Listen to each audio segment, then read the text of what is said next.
बच्चों आज आपको new chapter unit 5 surface chemistry के बारे में हम कुछ इंट्रोडक्शन देंगे।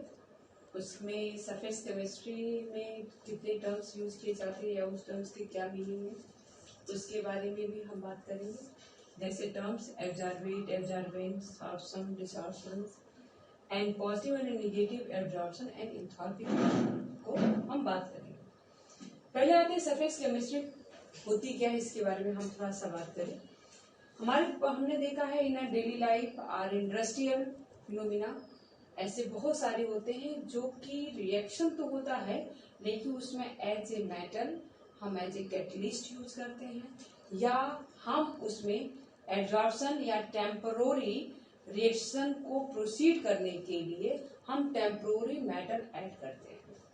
अब उससे इनडायरेक्टली जैसे हम एग्जांपल में आपको समझाते हैं। सपोज दैट अगर हम नाइट्रोजन और हाइड्रोजन के कॉम्बिनेशन से अगर हम अमोनिया बनाते हैं तो उसके लिए आप रिक्वायरमेंट लिखते हो आयरन एज ए मेटल, ये एक मेटल है। तो अभी आपने देखा कि हम नाइट्रोजन लिया, हाइड्रोजन लिया, लेकिन presence of the metal catalyst to form the ammonia. अब मेटल कैटलिस्ट प्रोडक्ट में भी नहीं है और ना ही आपके प्रोडक्ट से कोई कॉम्बिनेशन करता है।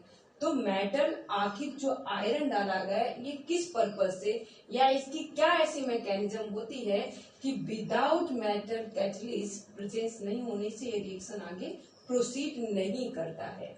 इस वजह से पहले हम इसको देखेंगे कि आयरन जो है, आयरन का प्रेजेंस क्या करता है। आप जानते हो कि आयरन एक मेटल है मतलब इसके छोटे छोटे से पोर होंगे। मेटल मॉलिक्यूल है और मॉलिक्यूल के में इसमें पोर होते हैं और इस पोर पर जैसे ही नाइट्रोजन और हाइड्रोजन दोनों अट्रैक्ट होते हैं और अट्रैक्ट होने के वजह से ये एक फिक्स या परमानेंट टेम्पोररी बॉन्ड बनाते हैं जिसको N2+3H2 से रिप्रेजेंट करते हैं। ये कॉम्बिनेशन या आपने कहा कि ये वो बॉन्ड जो बनेगा वो परमानेंट बनेगा, लेकिन ये आयरन मेटल है। इस आयरन मेटल से ये टेम्पोररी बॉन्ड बनाता है जिसके वजह से परमानेंट प्रोडक्ट हमारा अमोनिया बनता है और आयरन जो होता है वह एज ए रेसिड्यू या आप कह सकते हैं कि यह लेफ्ट हो जाता है। अब आपने कहा कि ये कैसे हो सकता है, तो आयरन ने सिर्फ अपना सरफेस ही इस दोनों रिएक्टेंट के लिए प्रोवाइड किया है और इस रिएक्टेंट को प्रोवाइड करने के लिए सरफेस ही प्रोवाइड करने की वजह से ही अमोनिया प्रोडक्ट फॉर्म होता है। तो इस वजह से हम कह सकते हैं कि जो सरफेस केमिस्ट्री है ये इंडस्ट्रियल जितने भी रिएक्शन फॉरवर्ड होते हैं ये काफी यूजफुल है फॉर द इंडस्ट्रियल। दूसरी कहते ये कि हमने देखा है कि हमारी डेली लाइफ में भी इसका बहुत सारे ऐसे फिनोमिना हैं जो सरफेस केमिस्ट्री का एग्जांपल देते हैं। एग्जांपल में अगर हमारे कपड़े में कोई ग्रीस लग जाता है तो बेटे वो ग्रीस जो है वो परमानेंट इफेक्ट नहीं आता, वो एक टेम्पोररी बॉन्ड बना देता है फाइबर से या फैब्रिक से, जिसकी वजह से जैसे ही हम डिटर्जेंट उसमें यूज करते हैं तो वो हमारा डर्ट रिमूव हो जाता है और क्लॉथ क्लियर हो जाता है। इसका मतलब सरफेस फिनोमिना के होने की वजह से वो डिटर्जेंट अपना डिटर्जेंट एक्शन कर पाता है। दूसरा इन्होंने कहा कि सरफेस केमिस्ट्री जो है हम डेली लाइफ के साथ साथ इंडस्ट्रियल लाइफ में भी देखते हैं कि हमारे सरफेस केमिस्ट्री काफी यूजफुल है। तो हम केमिस्ट्री में डील क्या करते हैं, तो सरफेस केमिस्ट्री का वह ब्रांच जिसमें सरफेस फिनोमिना को एक्सप्लेन किया जाए। ऐसे सरफेस फिनोमिना को एक्सप्लेन करने के लिए केमिस्ट्री के उस ब्रांच को हम सरफेस केमिस्ट्री कहते हैं। मतलब एक प्रकार से कह सकते हैं कि सरफेस फॉर्म में या इंटरफेस फॉर्म में हम सॉलिड ले सकते हैं, सॉलिड लिक्विड ले सकते हैं और सॉलिड गैस ले सकते हैं, जिसको हम सरफेस फिनोमिना पर रिप्रेजेंट करते हैं। और इन सारी थ्योरी को रिप्रेजेंट करने के लिए हम केमिस्ट्री के सरफेस केमिस्ट्री ब्रांच से हम इंट्रोड्यूस होते हैं। अब आता है सरफेस केमिस्ट्री अगर हो रही है तो ऐसे कैसे रिएक्शन लिखा जाए जिससे हम वेल नोन हो कि यह सरफेस केमिस्ट्री का प्रोसेस है।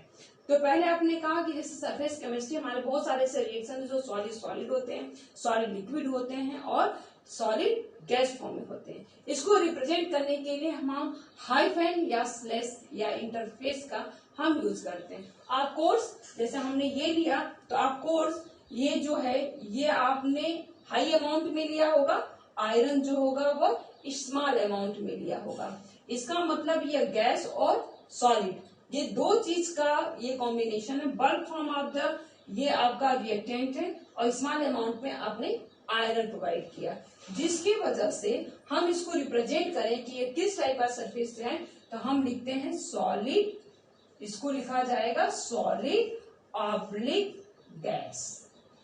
इसका मतलब यह जो सरफेस हो रही है वो सॉलिड और गैस फॉर्म में हो रही है। Gas at the bulk example bulk amount में लिया गया, जबकि सॉलिड जो है वह स्मॉल अमाउंट में लिया गया है। इसको हम हाइफन से रिप्रेजेंट करते हैं या हम स्लैश भी लगा सकते हैं, हम स्लैश भी लगा सकते हैं। और सॉलिड में भी हम ऐसे लिख सकते हैं सॉलिड स्लैश सॉलिड लिख सकते हैं, और या हम सॉलिड हाइफन लिक्विड या हम इसी को हम हाइफन फॉर्म में भी लिख सकते हैं। इसमें हम S/G मतलब हम इसको हाइफन फॉर्म में भी लिख सकते हैं, और या तो हम इसमें हम स्लैश लगा सकते हैं। दूसरा इसमें कहा जाता है ये प्रोसेस तभी कंसीडर की जाएंगी, इसके लिए कुछ टर्म कंडीशन है। टर्म कंडीशन है कि जो हाइफन है वो रिप्रेजेंट करता है कि बल्क और स्मॉल अमाउंट में लिया गया सब्सटेंस या किस मीडियम में ये रिएक्शन हो रहा है।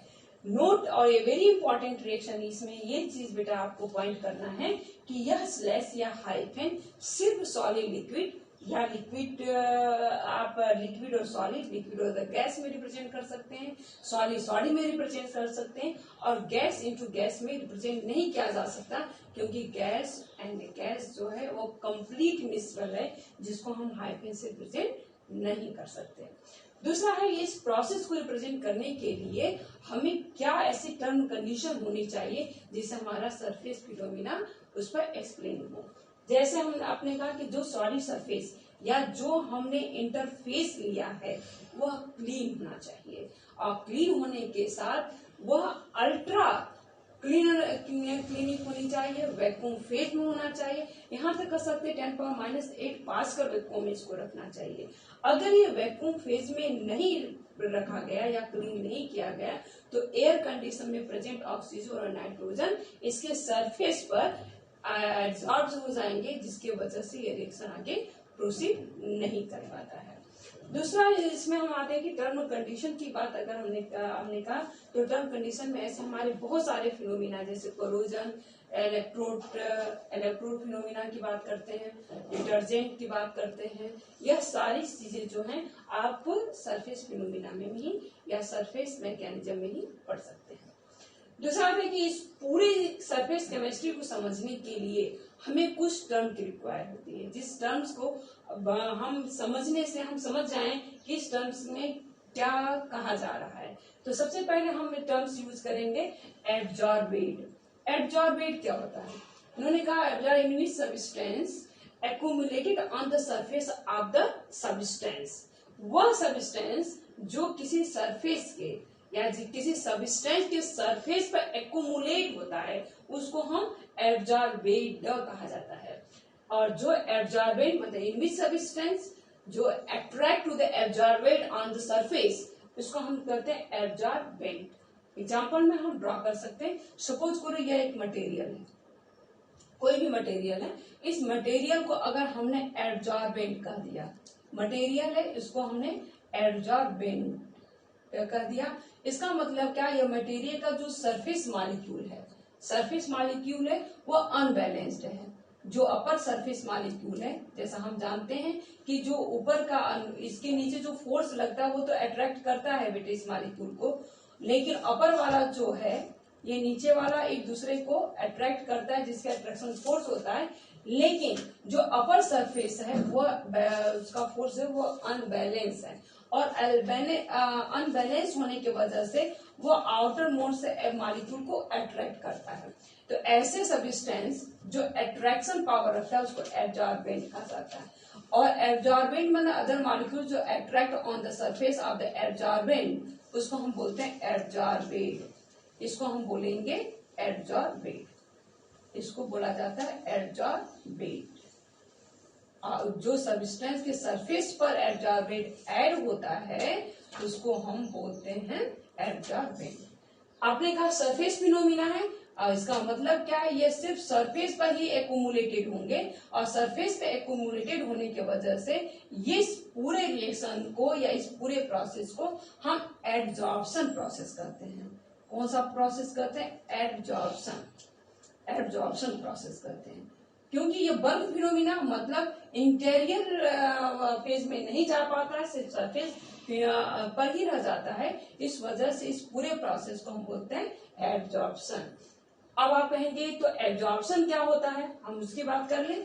फिर हम एग्जांपल ले सकते हैं कि यह अगर एक मटेरियल है जिसको आपने कहा एब्जॉर्बेंट कहा, और वैसे एब्जॉर्बेट जो है वह इंटीरियर, आपका इंटीरियर स्ट्रक्चर में ये एब्जॉर्बेट जो है वह पूरी कंप्लीट तरह से बल्क फिनोमिना में चला जाता है। ऐसे प्रोसेस को हम बोलते हैं एब्जॉर्प्शन। एब्जॉर्प्शन इसको बोला जाता है। मतलब हम कह सकते हैं कि एब्जॉर्प्शन जो कंप्लीट सरफेस फिनोमिना है, जबकि एब्जॉर्प्शन जो है एक बल्क फिनोमिना है। एब्जॉर्प्शन जो है ये ओनली ऑन द सरफेस होता है, जबकि ये इंटीरियर फेज में होता है। यह डिफरेंट अमाउंट में हो सकता है। एब्जॉर्बेंट जो है एब्जॉर्बेंट पर at the different amount at the different side, but absorbent is the equal amount distribute in the absorbent. ये दोनों में डिफरेंस। दूसरा इन्होंने कहा कि एब्जॉर्बेंट की जो साइज है या जो आपके मॉलिक्यूल है, इनका जो थिकनेस है वो कुछ लेयर ऑफ द मॉलिक्यूल को ही हम ऑब्जर्व करें, मतलब जितने मॉलिक्यूल इस पर अटैच होते हैं वह इनकी थिकनेस कही जाती है। लेकिन surface area always depend on the size of the molecule. Molecule की साइज क्या है उसके अकॉर्डिंग हम एब्जॉर्बेंट की सरफेस एरिया को कैलकुलेट करते हैं। और एब्जॉर्बेंट जो है उसकी सरफेस एरिया बढ़ सकती है, वो मॉलिक्यूल के साइज पर डिपेंड करता है। लेकिन एब्जॉर्बेंट का जो सरफेस एरिया जो थिकनेस है, हम देखते हैं कि कितने layer of molecule accumulated on the absorbent. Absorbent पर कितना लेयर वो एक्यूमुलेट किया गया वो उसकी थिकनेस कहलाई जाती है। सरफेस एरिया मॉलिक्यूल पर डिपेंड करता है। अब आते हैं हमारे टर्म्स को। अब टर्म्स की बात करते हैं तो एब्जॉर्बेंट मतलब ऑन द सरफेस, एब्जॉर्बेंट मतलब आपका बल्क प्रोसेस है जो कि अट्रैक्ट करता है। अब आता है, हम पहले इसके सॉर्प्शंस की बात करते हैं।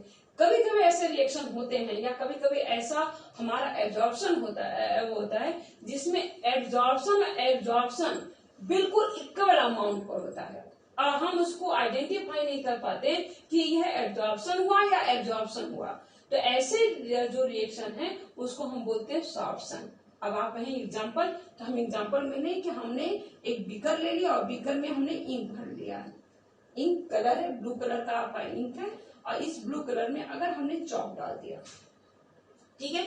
अगर आपने चॉक डाला तो चॉक में हमने क्या देखा कि अगर चॉक स्टिक है तो उसके ऊपर जो कलर आते हैं, आप जैसे तोड़ेंगे चॉक को तो नीचे ये बिल्कुल व्हाइट हो जाता है।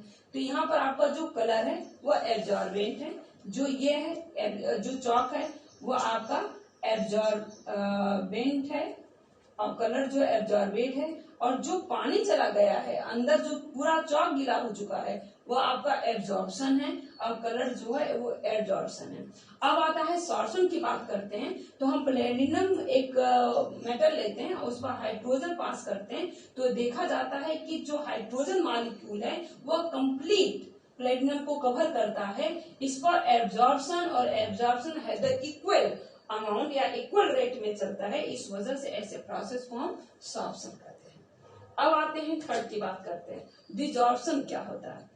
अभी आपने कहा कि एब्जॉर्बेंट को अट्रैक्ट करता है एब्जॉर्बेंट, तो उसको हम कहते हैं एब्जॉर्प्शन।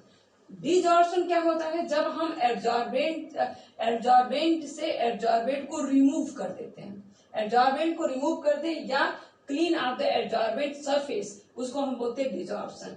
या हम दूसरे शब्दों में हम कह सकते हैं कि डिजॉर्प्शन जो होता है वो एब्जॉर्प्शन का जस्ट रिवर्स होता है।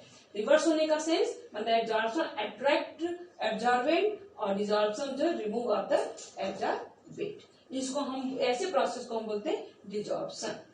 अब नेक्स्ट बेटा आता है पॉजिटिव एंड नेगेटिव एब्जॉर्प्शन। जैसा हम जानते हैं कि इसमें हमारे बहुत सारे फिनोमिना होते हैं जिसे पॉजिटिव और नेगेटिव कहते हैं। एब्जॉर्प्शन जब maximum amount of the absorbent accumulated on the surface, then the bulk substance is called the positive absorption। जब एब्जॉर्बेंट की अमाउंट मोर हो जाए एब्जॉर्बेंट से तो हम इसको बोलते हैं पॉजिटिव एब्जॉर्प्शन। अब जब आपका एब्जॉर्बेंट का अमाउंट जो होता है, एब्जॉर्बेंट का अमाउंट जो होता है वो लेस हो जाए देन द एब्जॉर्बेंट, तो हम अगर ये एब्जॉर्बेंट मोर होता है तो हम उसको पॉजिटिव एब्जॉर्प्शन बोलते हैं। और एब्जॉर्बेंट अगर less amount then the absorbent है तो हम उसको आप बोलते हैं नेगेटिव एब्जॉर्प्शन। नेगेटिव एब्जॉर्प्शन बोला जाता है। अब दूसरा चीज थर्ड हमारा फोर्थ आता है इंथैल्पी। एब्जॉर्प्शन ध्यान रखना है कि एब्जॉर्प्शन जब भी होगा उसमें एनर्जी रिमूव होती है। एनर्जी रिमूव को हम क्या बोलते हैं? Exothermic reaction. और एक्सोथर्मिक होने के वजह से यह रिएक्शन जो है वो डेल्टा जी पर भी टोटल रिप्रेजेंट करती है, मतलब स्पॉन्टेनियस रिएक्शन भी हो सकता है। और इंथैल्पी चूंकि ये एनर्जी ऑलवेज, इसमें जो एनर्जी वो ऑलवेज इवॉल्व होती है, बाहर निकलती है, जिससे ये रिएक्शन हम ऑलवेज एब्जॉर्प्शन एक्सोथर्मिक रिएक्शन होता है। दूसरा हम इसको कर सकते हैं एक्सोथर्मिक रिएक्शन होता है, इसका मतलब इसमें एनर्जी ऑलवेज रिमूव होती है। अब आते हैं इसके कुछ मैकेनिज्म को समझ लेते हैं। एब्जॉर्प्शन के मैकेनिज्म को समझने के लिए हम देखते हैं कि ये प्रोसेस होता कैसे है। प्रोसेस होने के लिए इसमें हम वह देखते हैं कि इस प्रोसेस को एक्सप्लेन कर रहे हैं तो हमने देखा कि पहले बेटा ये आपने सरफेस लिया, जो सरफेस को क्लीन होना चाहिए। क्लीन होना चाहिए मतलब remove of the air, nitrogen and the oxygen. और इस सरफेस को क्लीन और वैक्यूम फेज में रखा जाता है। वैक्यूम फेज में होना मतलब इसका जो प्रेशर है हाई प्रेशर में रखा जाए जिसमें हवा ना आए। और इसके सरफेस पर जो पार्टिकल्स हैं, इस पार्टिकल उस पर अट्रैक्ट करते हैं, क्योंकि अपर पार्ट हमने देखा है कि अगर हम इसको इस ढंग से लें तो अपर मॉलिक्यूल जो है वो कंप्लीट फोर्स या उसके फोर्स जो है वो न्यूट्रलाइज नहीं होते। न्यूट्रलाइज नहीं, नीचे की जो मॉलिक्यूल है वो एक दूसरे से सराउंडिंग ये फोर्स अट्रैक्ट करता है, जिससे ये बैलेंस होता है, बैलेंस फोर्स होता है। जबकि अपर जो मॉलिक्यूल है वह नीचे के फोर्स से तो अट्रैक्ट होता है, लेकिन अपर फेज में इसके फोर्स अट्रैक्टिव फोर्स नहीं लगते हैं, जिसके वजह से ये अट्रैक्ट करता है। अब आते हैं एब्जॉर्प्शन कितने टाइप का हो सकता है, तो हम इसके दो टाइप बता सकते हैं। एब्जॉर्प्शन जो है इसके दो टाइप मतलब फिजिकल एंड केमिकल एब्जॉर्प्शन कहते हैं। फिजिकल एब्जॉर्प्शन जो है वो इजीली रिमूव हो जाता है, और जबकि केमिकल एब्जॉर्प्शन जो होती है इसकी इंथैल्पी जो होती है वो काफी हायर होती है, क्योंकि इसमें जो ये स्ट्रॉन्ग वंडरवाल से बंधे होते हैं, जबकि फिजिकल एब्जॉर्प्शन जो होता है वो लेस उसमें बॉन्ड से बंधे होते हैं। कि जो आपका फिजिकल है वो मल्टी लेयर हो सकता है, जबकि आपका ये देखते हैं कि केमिकल जो है वो यूनिमॉलिक्यूलर भी हो सकता है। तो ऐसे हमारे करके ये कुछ टर्म है, कुछ जनरल इंट्रोडक्शन था एब्जॉर्प्शन का।